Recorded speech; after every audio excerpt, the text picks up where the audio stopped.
Abençoa, Senhor, o brando ninho em que este lar se transfigura, entretecendo em fios de ternura, agasalho para os que choram no caminho.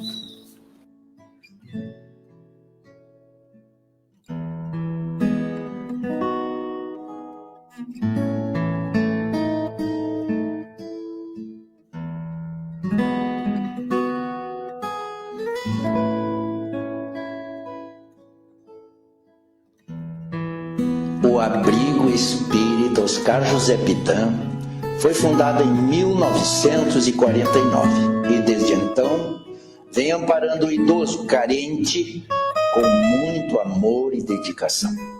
Os moradores do abrigo são assistidos nas suas necessidades de alimentação, higiene, vestuário, acomodação, lazer e saúde.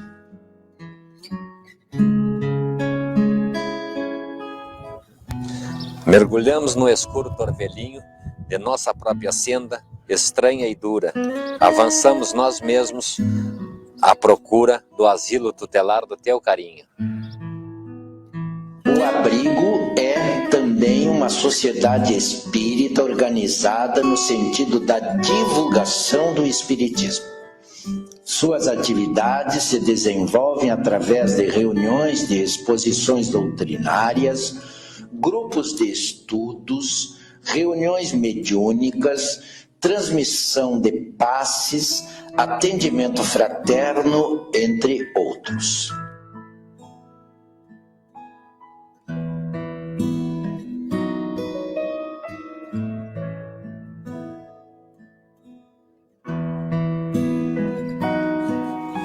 Vamos lá. Ensina-nos assim em toda parte a exprimir-te as lições ao reencontrar-te em nosso irmão que a dor punge e governa. Aos sábados, o abrigo recebe crianças e jovens nas atividades da evangelização, onde as sementes dos ensinamentos de Jesus são plantadas nos corações dos homens de amanhã. Concomitantemente, ocorrem os encontros da família, que tem como objetivo valorizar a função educadora e regeneradora da família no processo de edificação pessoal do espírito humano. E faze desta casa o doce abrigo, em que possamos trabalhar contigo, no culto vivo da bondade eterna. Nossa instituição está de portas abertas para recebê-los. Venham participar conosco.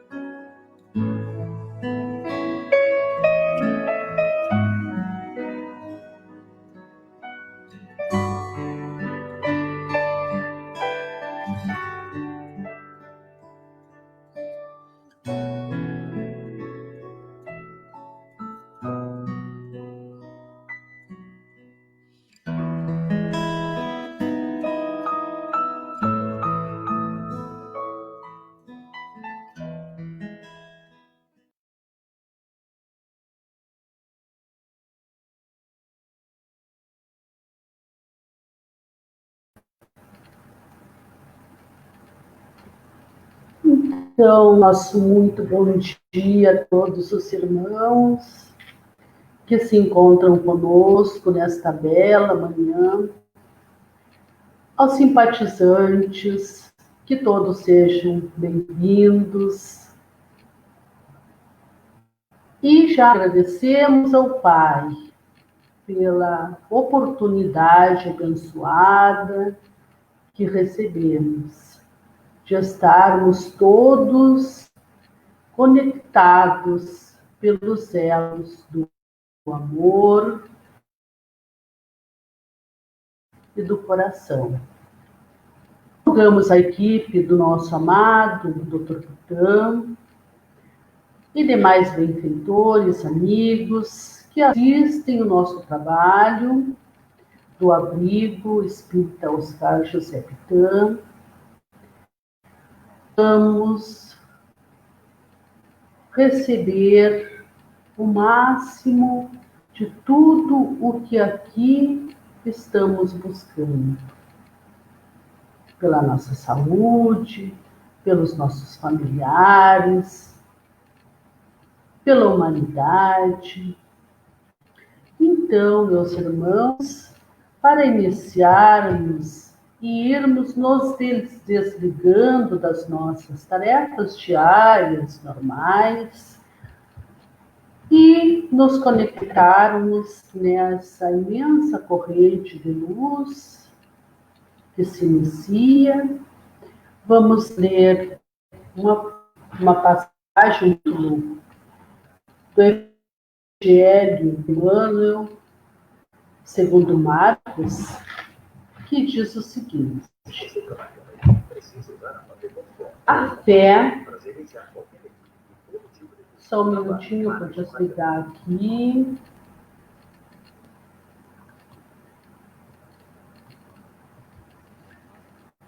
Desculpa. A fé viva não cresce no coração miraculosamente qual acontece na vida comum.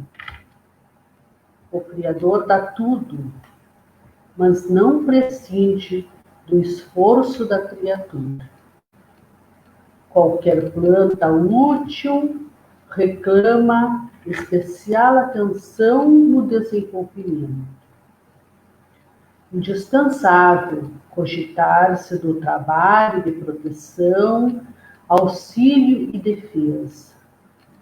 Estacadas, adubos, vigilância, todos os fatores de preservação devem ser postos em movimento, a fim de que o vegetal precioso atinja os fins a que se destina. A conquista da crença edificante não é serviço de menor esforço. A maioria das pessoas admite que a fé constitua milagrosa aureola doada a alguns espíritos privilegiados pelo favor divino. Isso, contudo, é um equívoco de lamentáveis consequências. A sublime virtude é a construção do mundo interior, em cujo desdobramento cada aprendiz funciona como orientador, engenheiro e operário de si mesmo. Não se faz possível a realização quando excessivas ansiedades terrenos e ambições inferiores tornam o campo íntimo a maneira de vermes leitores atacando a obra. A lição do Evangelho é semente viva. O coração humano é receptivo tanto quanto a terra. É imprescindível tratar a planta divina com desvelada ternura e instinto enérgico de defesa. Há muitos perigos sutis contra ela. Quais sejam os tóxicos dos maus livros, as opiniões ociosas, as discussões excitantes, o hábito de analisar os outros antes do autoexame. Ninguém pode, pois, em sã consciência, transferir de modo integral a vibração da fé ao espírito alheio. Porque, realmente, Isso é tarefa que compete a cada um. É do livro Vendê-los, do capítulo 40, esta bela mensagem. Então, meus irmãos, já nos encontramos na mesma sintonia e vamos fazer uma breve prece inicial e logo passar para as nossas irmãs. Queríamos também destacar que este trabalho vai ser reprisado na quinta-feira, às 20 horas, que é o horário de nossas doutrinárias habituais. Então, vamos fazer essa breve pré-leitura e já passamos adiante o trabalho. Mestre amado Jesus, Deus nosso Pai, te agradecemos mais uma vez por essa abençoada oportunidade de aqui estarmos reunidos em teu nome. Pedimos a tua assistência, a tua proteção, bem como de toda a equipe que dirige este trabalho, para que possamos aproveitar ao máximo os ensinamentos que aqui serão expostos na manhã de hoje. Com esta prece, imensamente agradecidos, nós damos por aberto o nosso trabalho da manhã de hoje, passando as nossas queridas irmãs, Sônia e Carmen, que irão desenvolver o trabalho do bem, a prática do bem, recurso infalível. Queridas irmãs, tenham todos um bom trabalho.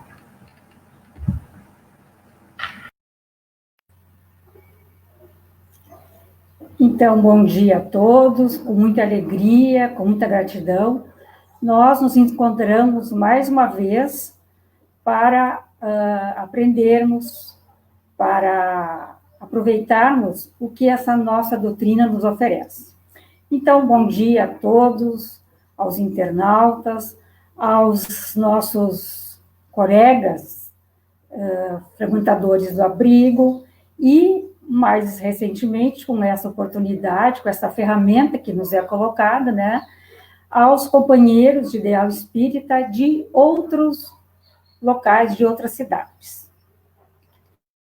Então, hoje nós vamos trabalhar, eu e a Carmen, um pouquinho, fazemos algumas reflexões sobre a prática do bem, recurso infalível. Quando nós falamos em bem, né, esse substantivo masculino, nós sempre associamos, né, o bem à caridade, à generosidade, à amorosidade, à paciência, ao otimismo. Então, o bem está sempre relacionado com esses aspectos positivos. E, ao mesmo tempo, nós temos uma dualidade que também nos chama atenção, que é o bem de um lado e o mal no seu lado oposto. Então, nós vamos fazer algumas reflexões, algumas abordagens sobre esse tema, que é realmente um recurso infalível. Então, para iniciarmos nossas considerações, nós vamos ver o que os dicionários nos apresentam como bem, a definição de bem. Então, nós pegamos dois autores. E é interessante que nessas definições existe um aspecto muito interessante que nós vamos encontrar na doutrina espírita, vai ter um respaldo na doutrina. Então, o Wise, né, nos diz que o bem é aquilo que enseja as condições ideais ao equilíbrio, à manutenção, ao aprimoramento e ao progresso de uma pessoa ou de uma coletividade. Então, o bem, nesta colocação, nos diz que leva ao aprimoramento, a nosso melhoramento. E é esse nosso objetivo. A doutrina espírita, né, nos mostra como que nós conseguimos, como é possível esse nosso melhoramento. E no dicionário Aurélio, a definição que ele apresenta diz mais ou menos assim: é a qualidade atribuída a ações e obras humanas que lhes confere um aspecto moral. Então, o Aurélio nos fala sobre uma abordagem de bem muito intrínseco à moral. E o que as obras espíritas falam sobre o bem? A doutrina é muito rica, é muito clara ao abordar esse tema. Então, todas as obras, todo o Pentateuco,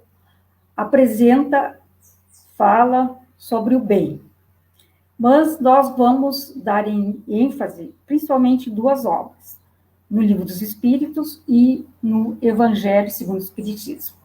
Então, iniciando pela primeira obra da codificação, o Livro dos Espíritos, Kardec nos coloca na terceira parte, quando aborda as leis naturais, no primeiro capítulo dessa terceira parte, quando fala sobre a lei divina, ele trata, a partir da questão 629 até 646, quando fala sobre o bem e o mal, ele nos coloca de maneira muito clara o que é o bem e como nós podemos saber o que é o bem, o que é o mal.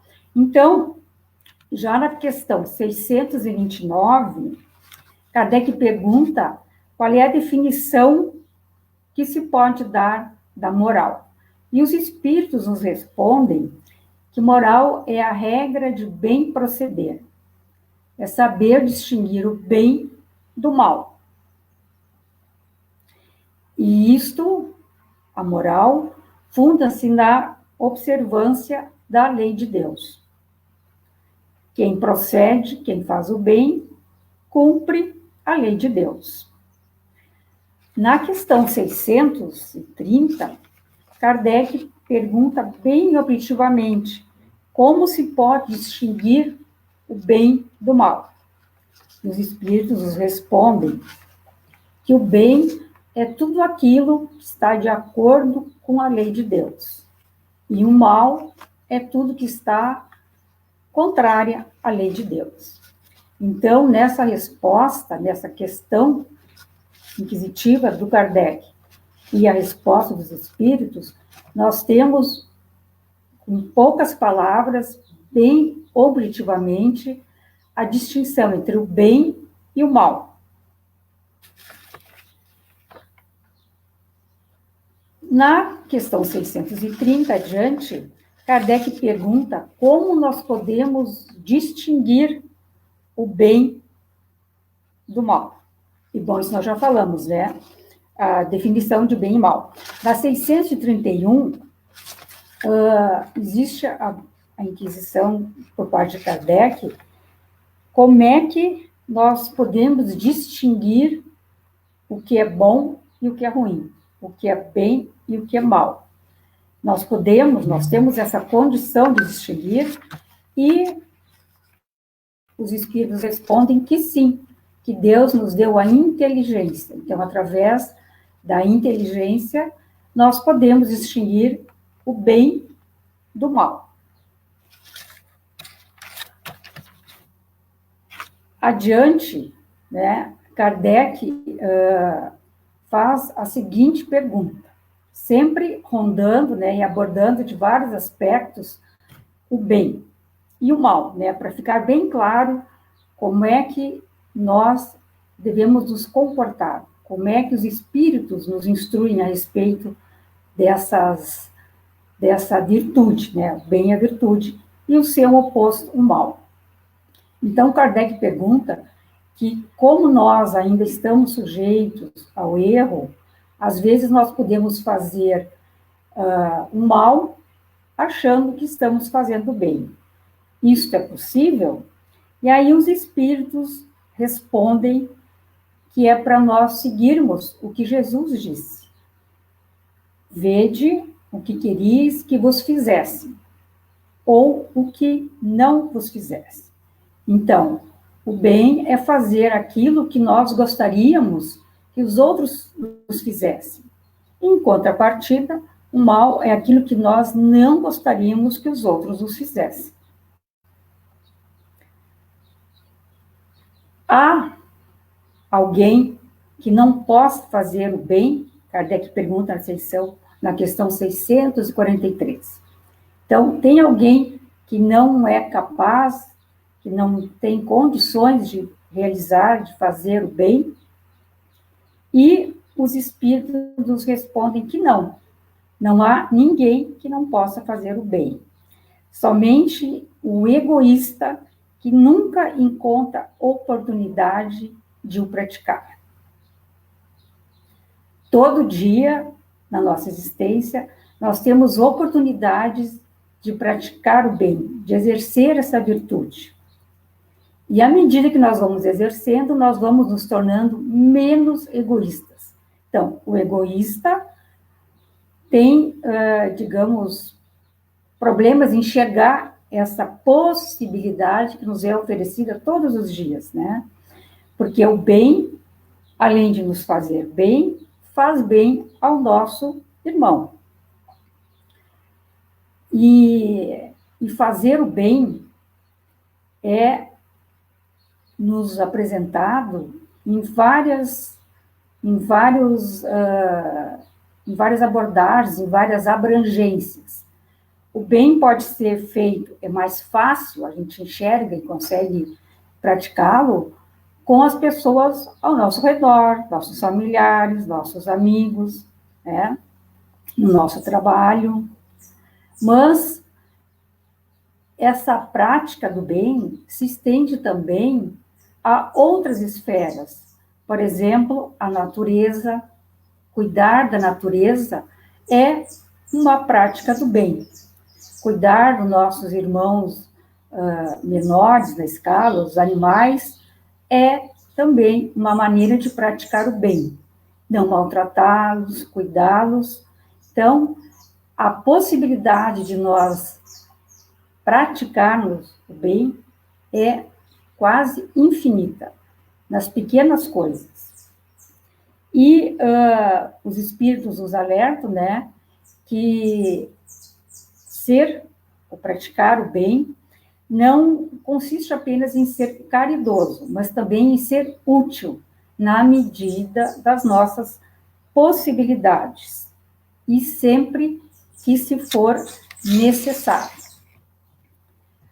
Como é que a gente faz? O que é necessário para a prática do bem? O primeiro passo, né, é a vontade de nos melhorarmos, de sermos melhores. E isso inicia pelo pensamento, pelo sentimento e se concretiza, finaliza pela ação.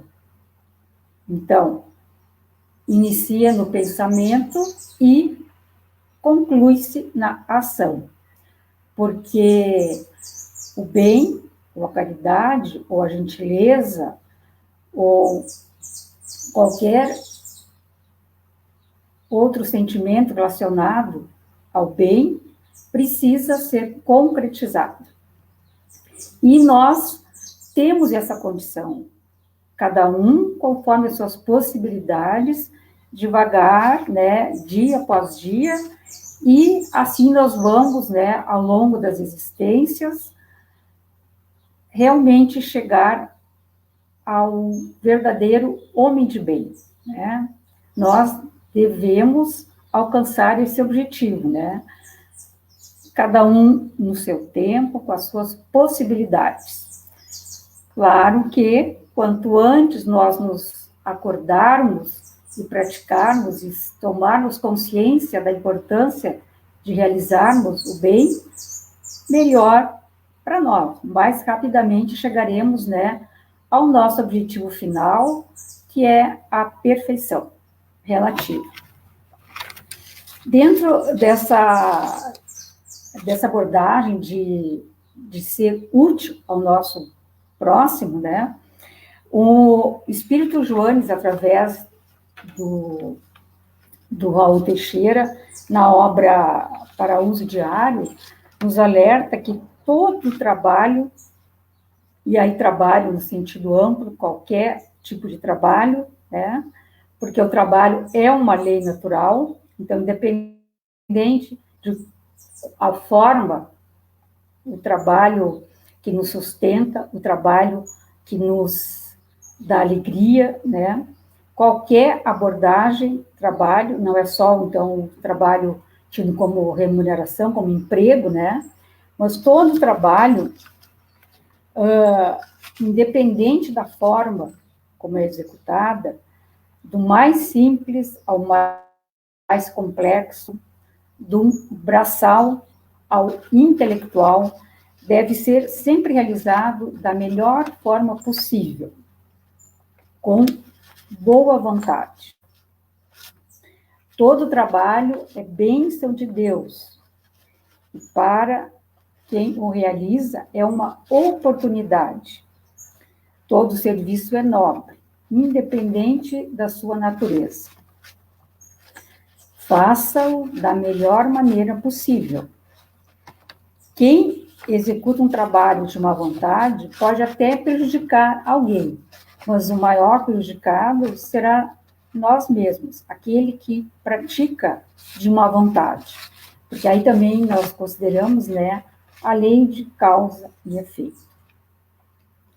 O Espírito Fenelon, no início do Evangelho segundo o Espiritismo, né, quando aborda, dentro do capítulo, né, sobre a nova era, lá em 1864, ele já nos diz, né, que a cada um a sua missão, a cada um o seu trabalho.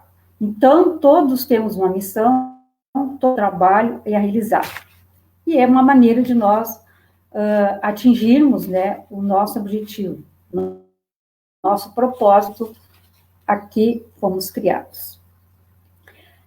Leon Denis, na obra Depois da Morte, quando ele fala sobre o caminho reto, ele faz uma colocação que eu, particularmente, acho muito, muito bonita. Ele nos diz assim: tudo o que fizermos para nossos irmãos, gravar-se-á no grande livro fluídico,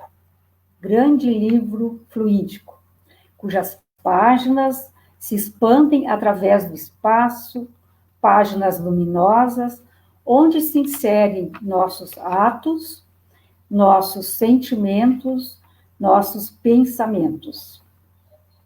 E esses créditos ser-nos-ão regiamente pagos nas existências futuras. Nada fica perdido ou esquecido. A sabedoria eterna tudo dispôs para bem das criaturas. Então, tudo está muito bem arquitetado, né, para nós aproveitarmos da melhor maneira. Bom, eu abordei alguns tópicos, né, iniciais, apresentados principalmente no Livro dos Espíritos. Mas, Carmen, o que o Evangelho nos traz sobre o bem, sobre a prática do bem? Bom dia, Carmen. Bom dia, Sônia. Bom dia a todos que nos assistem. É uma alegria estarmos juntos nesta manhã radiosa. É muito interessante porque nós sabemos que as obras se complementam, né? E abordam aspectos diferenciados.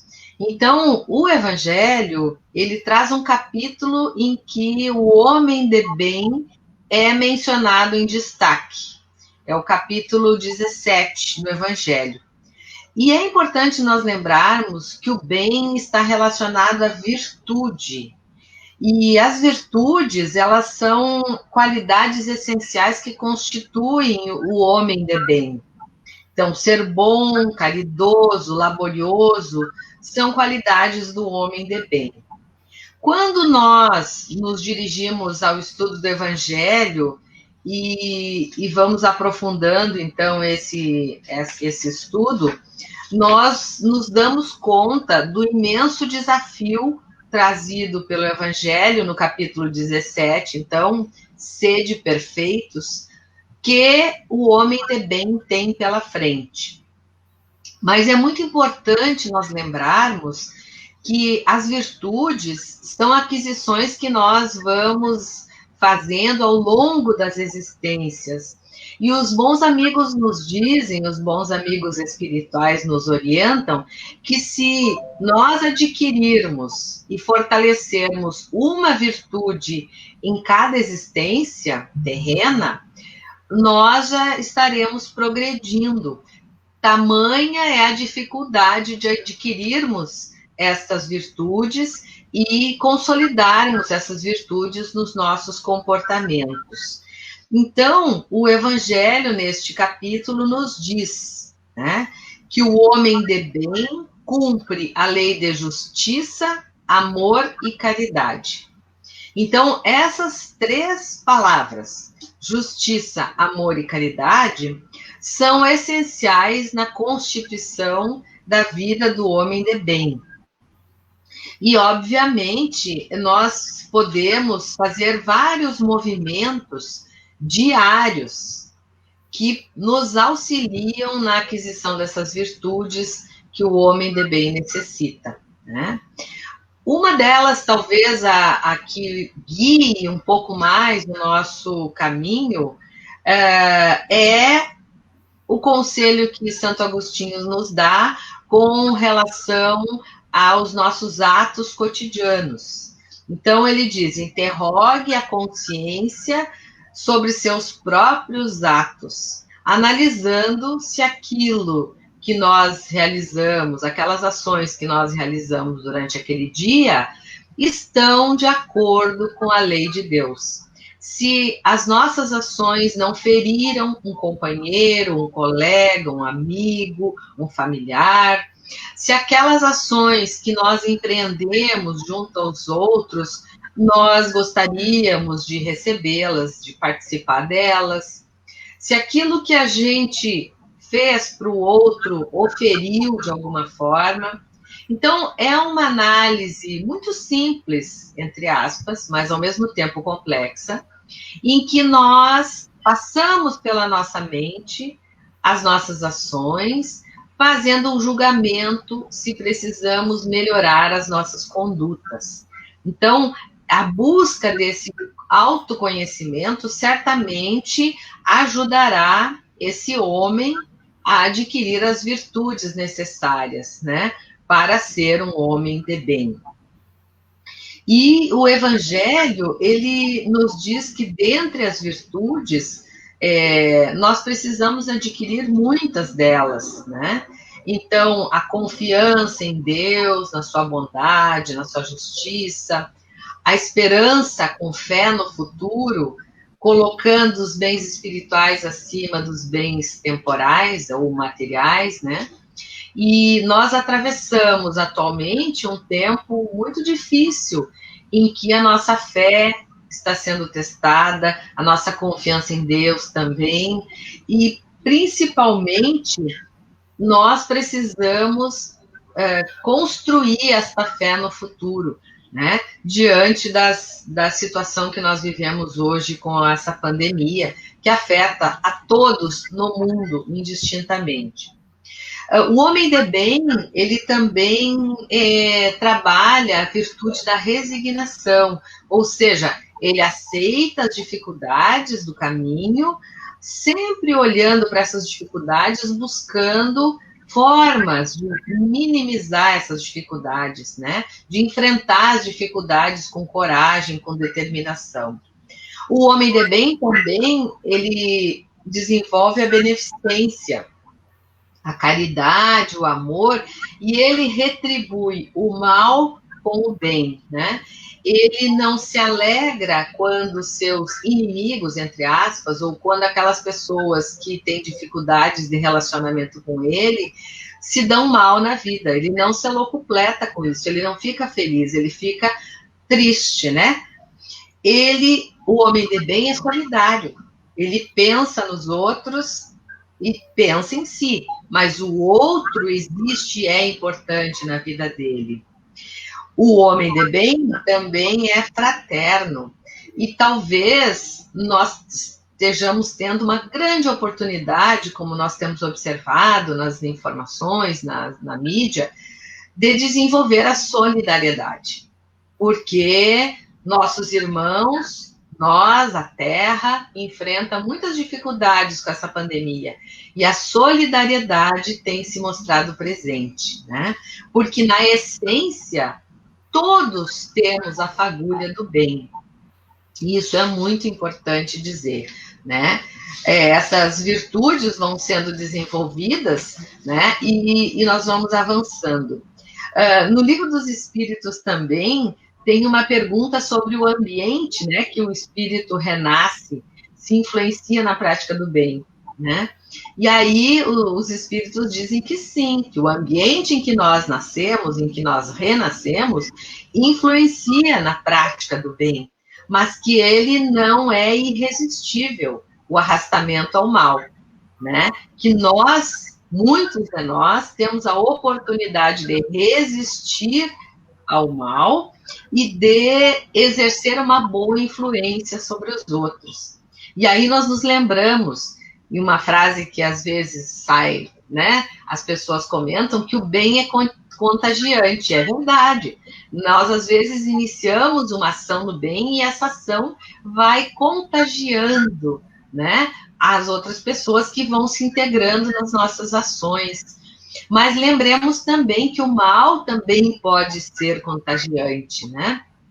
E aí, a reflexão que nós precisamos trazer é que exemplos nós, no dia a dia, estamos oferecendo ao mundo, pessoas que nos cercam com as nossas ações. Será que nós temos sido bons exemplos? Temos oferecido às pessoas ações que iluminem as suas consciências, que os convidem a serem pessoas melhores, né? Então, essa é uma questão importante. O bem é contagiante, mas o mal também é. E nós precisamos revisitar esses nossos comportamentos para compreendermos. A Sônia fez colocou uma questão muito importante, que vale a pena nós reforçarmos, que é o bem nas pequenas ações, porque nós sempre pensamos no bem nas grandes ações. Então, como eu não tenho, por exemplo, um grande volume de dinheiro para doar, eu não dou nada. Eu acho que aquilo que eu poderia doar é sempre muito pouco, né? E, na verdade, obviamente, o bem material é importante, mas, por exemplo, desenvolver a escuta do outro, né? Poder acolher as necessidades do outro, usar de si para minimizar, para diminuir o sofrimento alheio, isso é muito importante. Então, pequenas ações fazem toda a diferença na nossa vida. Porque quando a gente pensa no bem, a gente pensa em grandes ações. Como a gente não consegue realizar grandes, não realiza as pequenas, né? Então, quando, por exemplo, nós acordamos na nossa família, cumprimentamos as pessoas com bom humor, com bom ânimo. Quando alguém não está bem emocionalmente, nós amparamos, nós ajudamos a dar sustentação, né? Isso tudo são, entre aspas, pequenas ações que são grandes ações que têm grandes consequências, e consequências muito positivas no nosso lar, no nosso trabalho. Então, pensemos no bem em pequenas ações que se reproduzem e que vão, então, trazendo a todo mundo mais equilíbrio.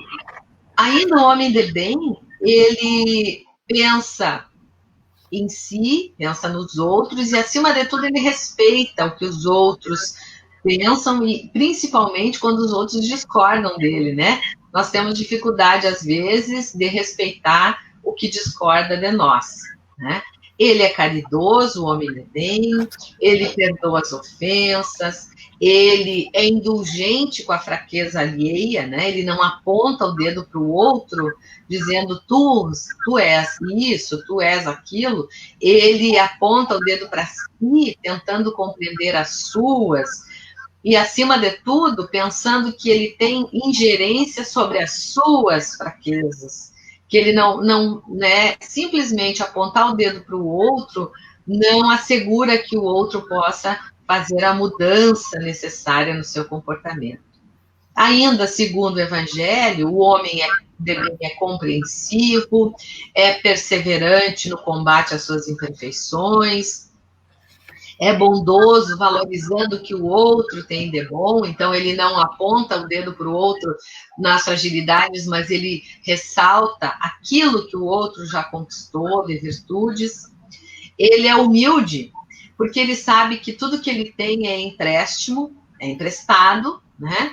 As coisas materiais que ele tem, a vida que ele tem, o corpo que ele tem, são todos empréstimos que, com a desencarnação, né, vão ter que ser devolvidos. E ele respeita os seus semelhantes, né? Amando cada vez mais. Então, o Evangelho, ele traz todas essas características, lembrando que, à medida que nós avançamos na conquista das virtudes, nós progredimos. E que nós, de espíritos simples e ignorantes, chegaremos a espíritos puros, nessa escalada gradativa e sem tempo para terminar, certamente, mas com tempo para começar. E essa escalada de progresso individual, ela é dada a largada quando nós decidimos nos tornar pessoas melhores, quando nós decidimos combater as nossas dificuldades e cultivar as nossas virtudes.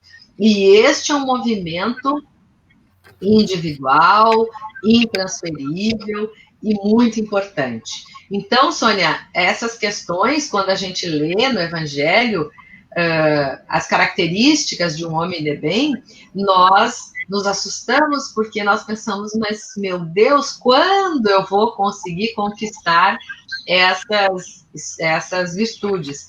Mas, gradativamente, nós vamos trabalhando uma a uma, algumas, quem sabe, nós já adquirimos, outras estão na nossa lista, né? E quando o ano começa, é muito importante, nós ainda estamos no começo do ano, no primeiro mês do ano, que nós façamos a nossa programação, o nosso planejamento, nos perguntando, neste ano, no que eu quero ser melhor, né? O que eu preciso trabalhar mais em mim? Talvez seja a solidariedade, talvez seja a prática do bem. E é muito interessante, Sônia, porque a prática do bem, segundo algumas experiências científicas, ela nos traz muitos benefícios. Eu acho que tu poderia trazer para nós algumas experiências científicas que ressaltam o bem a cada um de nós que esta prática nos traz.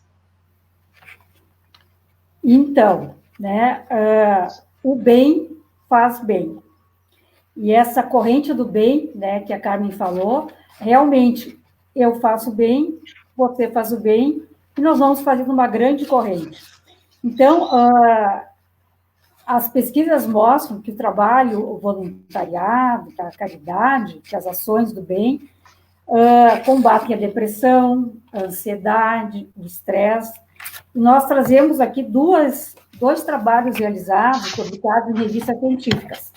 Uma delas foi publicado na Nature Communication, e é um trabalho realizado na Suíça, e tem a ver com o comportamento de doação. Então, a doação realmente promove uma experiência biológica de bem-estar. Então, isso, os pesquisadores chegaram à conclusão. A partir de que se concluiu isso aí? 50 pessoas relataram o nível de felicidade quando receberam uma certa quantidade de dinheiro. E esse dinheiro poderia ser doado a uma instituição ou poderia ficar para a pessoa. Então, os pesquisadores analisaram, através da ressonância magnética, estudaram 3 áreas do cérebro.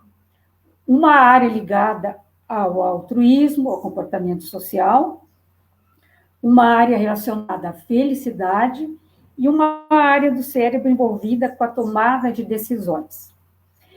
Quando as pessoas relatavam, ou as pessoas que relatavam que iam doar parte desse dinheiro que foi dado, uma área do cérebro relacionada com o altruísmo, né, se manifestava.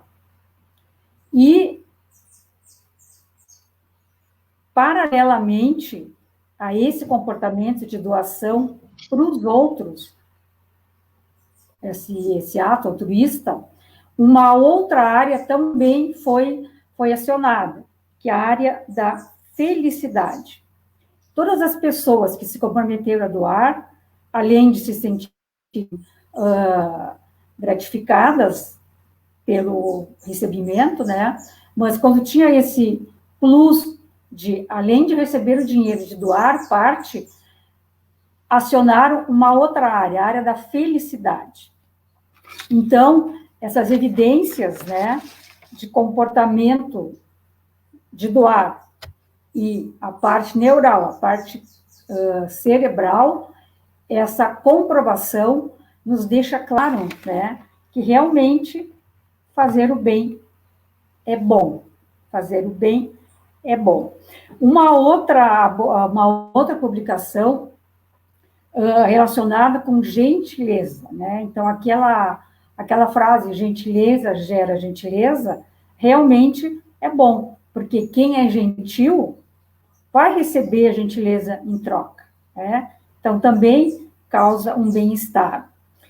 A publicação deste trabalho está na Springer Science e foi constatado que as pessoas gentis, que praticavam essa gentileza, aliviavam a ansiedade, aliviavam o estresse. Por que isso?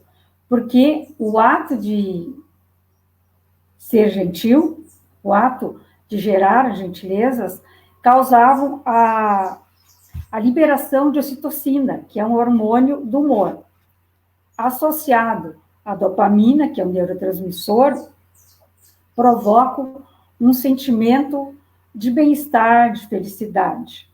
Então, a ciência comprovando que um ato de gentileza, né, que é um aspecto da prática de bem, pode nos dar esse retorno, que não é intencional, a gente não faz para receber, ou pelo menos não deveríamos, né? Mas existe uma compensação interna do nosso organismo, gerando esse prazer através desse hormônio. E também a ocitocina atua no coração, liberando ácido nítrico, que faz com que haja a dilatação dos vasos sanguíneos, diminuindo assim a pressão. E ao mesmo tempo que a ocitocina nos causa felicidade, alegrias, ela diminui um outro hormônio, que é o cortisol, que é o hormônio do estresse. Então, menos estresse, mais felicidade. Menos felicidade, mais estresse. Então, veja como essa relação fica muito clara, né, em cima da abordagem científica. Muito interessante essa comprovação, né, Carmen, da ação no bem, da prática do bem, como nós somos, entre aspas, premiados, né? Como a natureza, como Deus foi perfeito, né, em nos dar essa retribuição. Quer dizer, a gente não se dá conta, né? Porque uma pessoa que é voluntária, por exemplo, né, não é uma pessoa triste, uma pessoa feliz. Quem faz trabalho voluntariado faz de forma feliz, alegre, né? E aí nós podemos falar um pouquinho, né, Carmen, da nossa instituição, né, que é uma oportunidade de colocarmos em prática essa teoria que nós tanto falamos, né, e também sabemos que só a teoria não nos leva a nada, nós precisamos, né, chegar no fim, né, no propósito, que é a ação, né, na realização das ações. Então, todo mundo pode ser voluntário? Sim, da mesma forma que lá, Kardec perguntou se todos poderiam fazer o bem, né? Então, todos podem ser voluntários. O que precisa para ser voluntário, né? Em primeiro lugar, é uma disposição, uma vontade em ajudar, né? Em ser útil ao nosso próximo. Uma boa vontade em executar essa ação, né?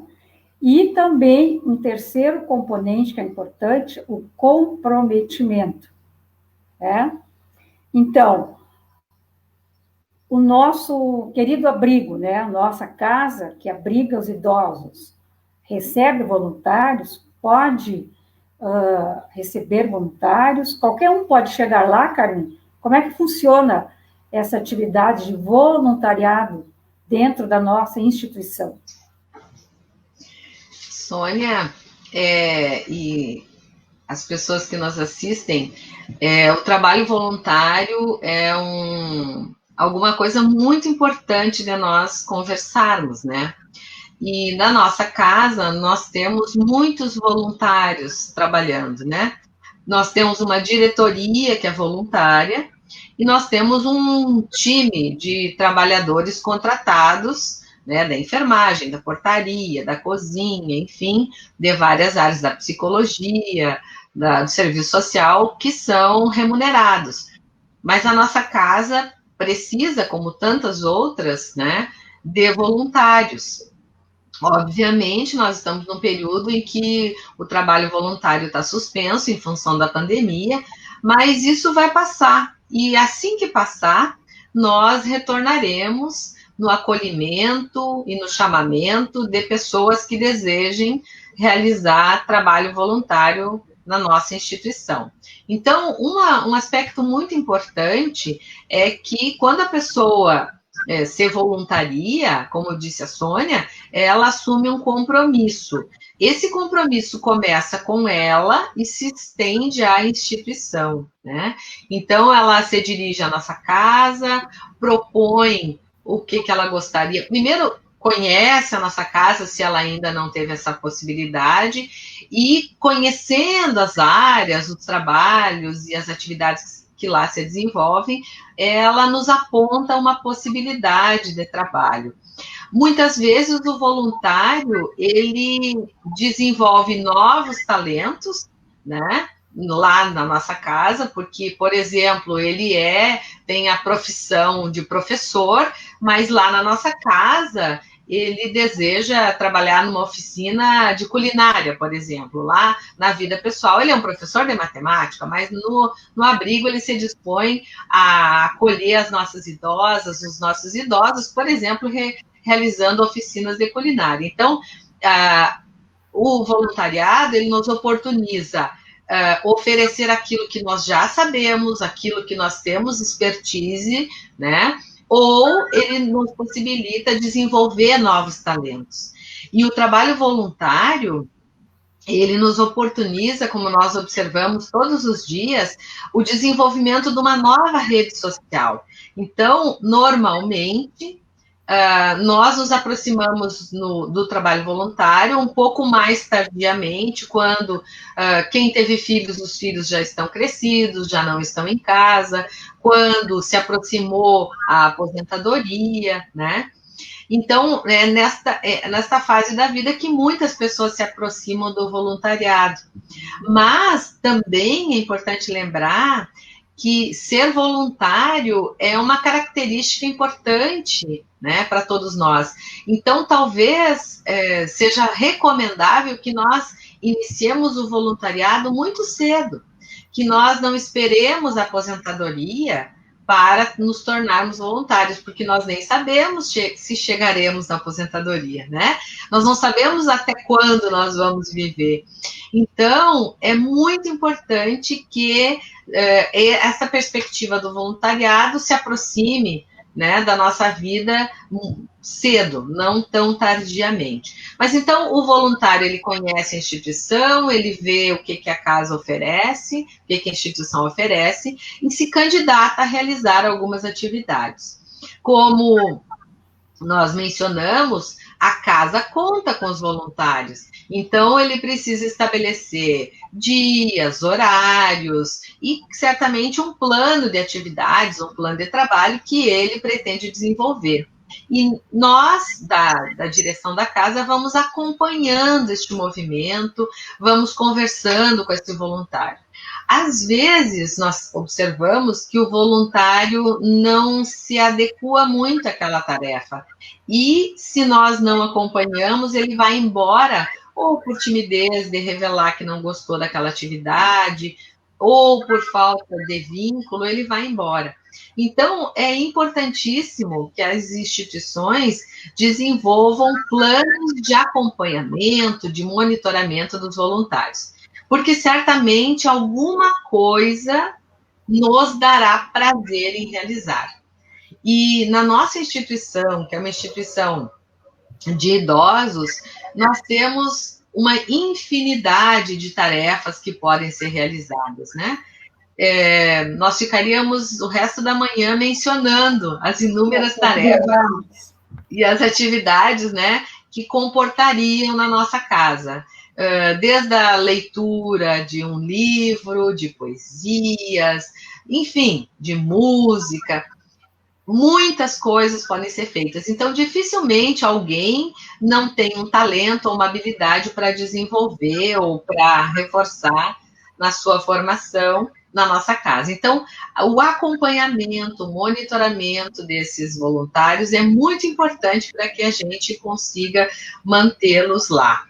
E o interessante do que, relacionando com o que a Sônia comentou, dos benefícios reais do trabalho voluntário, é que quando a pessoa se aproxima de um trabalho assim, imediatamente ela obtém o retorno do seu trabalho, que é a alegria nos olhos dos nossos idosos, a satisfação, o reconhecimento. E o voluntário, ele se sente útil, ele se sente importante, e isso faz exatamente com que ele tenha essa sensação de felicidade, de prazer e de satisfação. Ele, então, desenvolvendo esse trabalho, desfoca de si para focar no outro, né? Ele percebe lá na nossa casa que tem criaturas que passam por mais dificuldades que talvez ele próprio. Então, ele começa a sair de si para olhar para o outro, para as necessidades do outro. Então, ele, normalmente, esses estudos que trabalham sobre o voluntariado nos trazem que ele se sente mais bem disposto, ele constrói uma nova rede de amigos, ele desenvolve atividades em dias e horários que provavelmente outros voluntários lá estejam, né? Ele começa a descobrir cada vez mais os seus talentos, e é importante que o voluntário que se aproxima de qualquer instituição avalie se os seus valores pessoais estão aderidos ou têm aderência aos valores daquela instituição. Então, o perfil do voluntário e da atividade precisam ser ajustados ao longo do tempo. Às vezes não é na primeira atividade que ele supôs que ia gostar, que ia se dar bem, que ia ficar feliz, que ele consegue esse resultado. E aí, a importância de procurar a gestão da casa e anunciar que ele gostaria de experimentar uma outra atividade, até que ele se encontre em alguma atividade, então, que traga essa alegria de viver, essa disposição. Nós temos visto cada vez mais a importância de descobrir o sentido da nossa existência. E à medida em que nós vamos envelhecendo, que nós vamos chegando numa outra etapa da nossa existência, às vezes carece de sentido. Parece que tudo já está pronto, né? Nós não gostamos mais de consumir e nem precisamos consumir tanto, os nossos sobrinhos, filhos já estão com a vida encaminhada, nós já não temos um trabalho formal para realizar, e afinal, qual é o sentido da existência? Então, o trabalho voluntário nos ajuda muito a encontrar o sentido da existência, se não na nossa, no servir o outro, né? Então, é muito importante que a gente possa desenvolver atividades desse tipo. E ainda lembrando, né, no Livro dos Espíritos, tem uma pergunta que diz assim: não fazer o mal é suficiente para o espírito progredir? Na pergunta 642. E os espíritos dizem não. É preciso que faça o bem no limite das suas forças, como a Sônia mencionou, pois cada um responderá por todo o mal que haja resultado de não haver praticado o bem. Então, nós temos na cidade instituições de trabalho com crianças, com idosos, né, com adolescentes. Temos várias ofertas de trabalho. É importante, então, que nós encontremos aquela que nos toca o coração, que enche a nossa vida de alegria para que a gente possa desenvolver. Então, Sônia, a nossa casa cadastra os voluntários e tem todo um acompanhamento, um desejo de tê-los conosco, né, dentro dessas perspectivas assim que nós colocamos. E assim que a pandemia terminar, certamente nossos voluntários vão retornar e nós continuaremos esse trabalho sem fim, né, em prol dos nossos idosos, tão necessitados, tanto quanto nós mesmos, né, de carinho, de atenção e de cuidados, né. E eles sentiram muito essa ausência, né, dos voluntários que frequentavam, né, o abrigo, né, então, vai criando um vínculo entre o voluntário e no caso, nosso morador, né? E uma coisa importante também que é interessante colocarmos é que a nossa casa, né, tem princípios espíritas, mas está aberta. E nós temos muitos voluntários que não são espíritas, né? Então, ser espírita, abraçar a doutrina, não restringe em nada fazer o bem, né? A caridade independe, né, de religião, né? Então, como diz Kardec, né, fora da caridade não há salvação, então não tem nada a ver com a doutrina espírita, né? Nós recebemos muitos auxílios, né, muitos voluntários, né, de outras religiões. Isso também é importante, fique claro, né, Carmen, que nós estamos abertos. Até porque não é um requisito ser espírita para adentrar ao nosso abrigo, né? No caso, ser um morador da nossa casa. Então, esse não é um requisito, né, fundamental. Muitos deles, talvez a grande maioria, nem seja espírita, né? Alguns vão conhecendo a doutrina e vão se encantando, mas nem todos, né? E então, assim, acho que nós estamos... Eu vou falar mais um pouquinho, só para nós nos encaminharmos para o encerramento, passo para a Sônia em seguida, para nós, então, encerrarmos esse nosso momento tão importante. Tem uma frase que circula sempre por aí que diz assim: queira o bem, plante o bem, que o resto vem, né?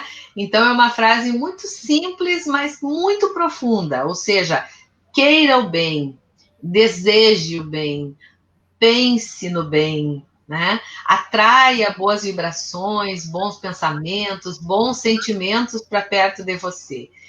Plante o bem, ou seja, haja, coloque a mão na massa, faça alguma coisa efetivamente pelo bem.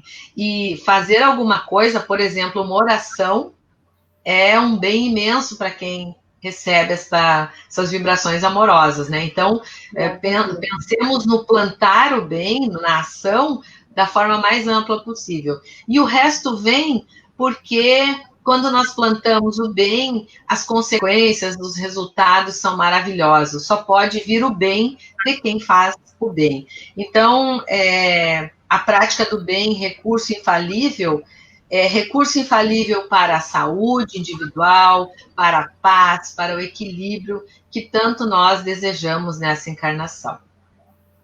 Sônia, para as tuas palavras finais.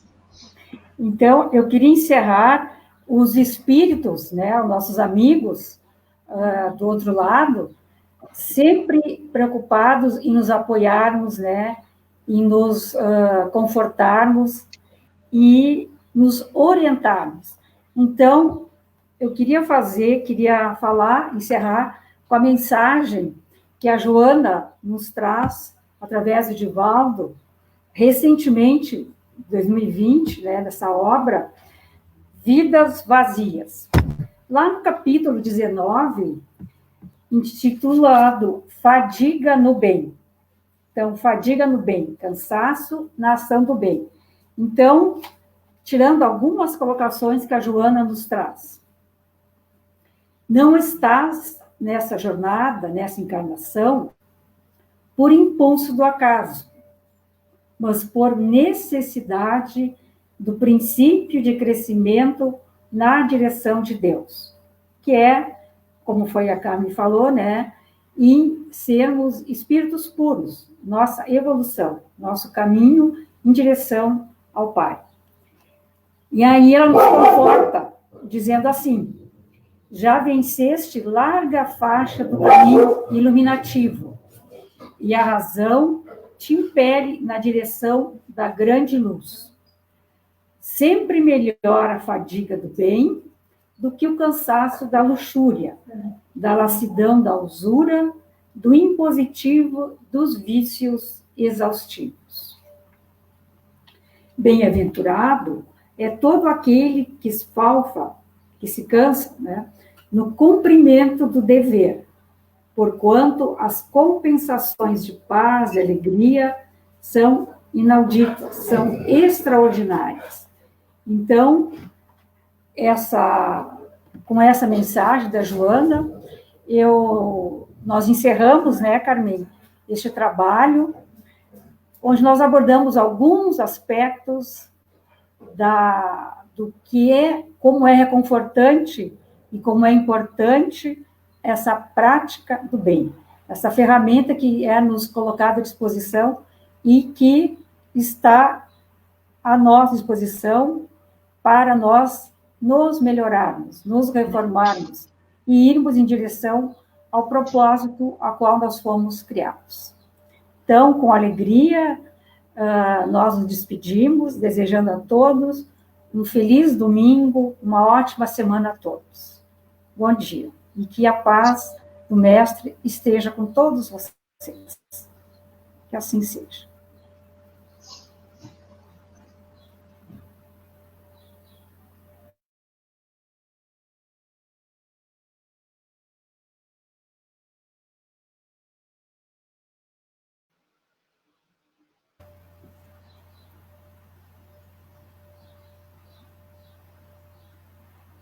Mariazinha, está fechado o teu microfone.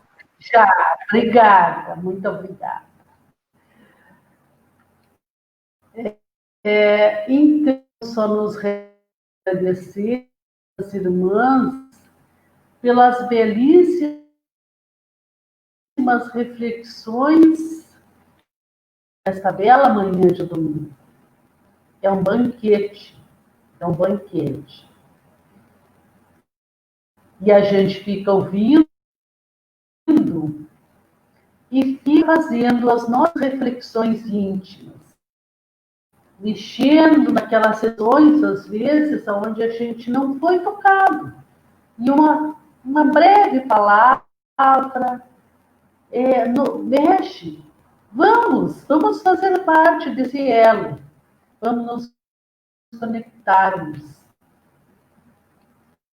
Então, meus irmãos, nós agradecemos imensamente essas reflexões, que com certeza a equipe espiritual da nossa casa, que assiste ao trabalho, a cada detalhe, estavam juntos aí, intuindo, trazendo, clareando, e a gente vai saboreando. Mas, como as irmãs disseram, o bem se concretiza na ação. Então, tem que pôr a mão na massa.